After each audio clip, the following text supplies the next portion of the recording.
Welcome back to BME TV. I'm Greg.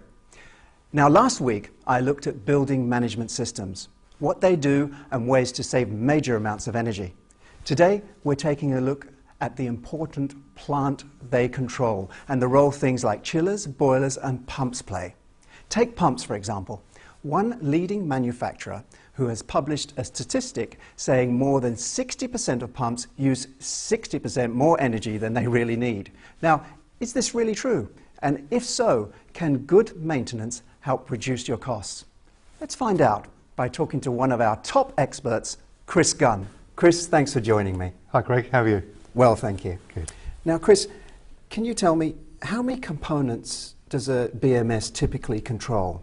Okay, a complex building such as this, or indeed any well-known recognisable building, will have a central component, a computer system that is switching on and off equipment to keep us all comfortable. So that'll be typically your boilers, chillers for the air conditioning system, the pumps to pump the water around the building. Essentially, it's the core, it's the heart of the building. If the BMS isn't working, then you haven't got any heating or cooling. Right. So how do they operate? What do they have to cope with? Okay, extremes of temperature, quite typically. So suddenly we get a very cold snap or a very hot day, then the heating system, for instance, will have to come on much earlier to cope with the fact you've got a colder building. And equally in the summer, the air conditioning will have to come on much earlier to cope with the fact you've got a hotter building. So a long hot spell, for instance, may mean that the air conditioning will have to run overnight in certain buildings. What can go wrong? What are the top sort of incidents you have to deal with? Quite commonly, it'll be a failure of some sort. So typically, the boiler will pack up, or boilers will pack up, or the pumps will pack up. If a pump packs up, generally there's a backup, but in smaller buildings there may not be, which means if there's no water pumping round, the boiler can't switch on, or the air conditioning can't switch on. So again, people get too hot or too cold. Equally, if the boiler packs up, then you get no heat. People come into a very cold building at the start of the day. So those are sort of typical things that can happen. Right. And what sort of things should you be prepared for when things go wrong?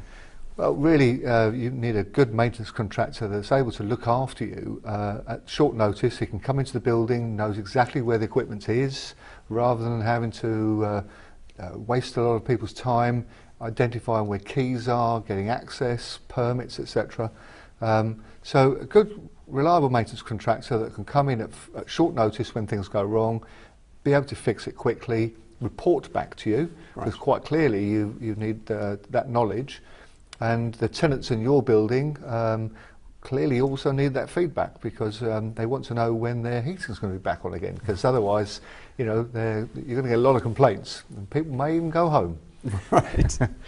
And what's the best way to keep them working to avoid such emergencies? Yeah, essentially you need a maintenance contract. I would put the same analogy into servicing your car.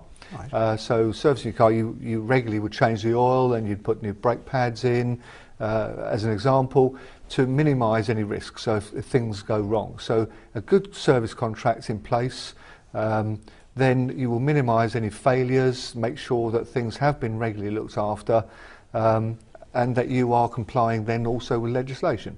Right. Thanks very much, Chris. Really appreciate it. Thanks, Greg. Thanks for your time. Pleasure. Now remember, each episode comes with fact sheets and recommended links which you can download free from this page and gradually build a library of knowledge for your building maintenance team. So make sure you're registered. It's entirely free thanks to our sponsors. And if you need an expert view of any aspect of commercial building maintenance, connect with us on BME TV social media. That's it for now, and see you soon in the next part of our Building Maintenance Expert series.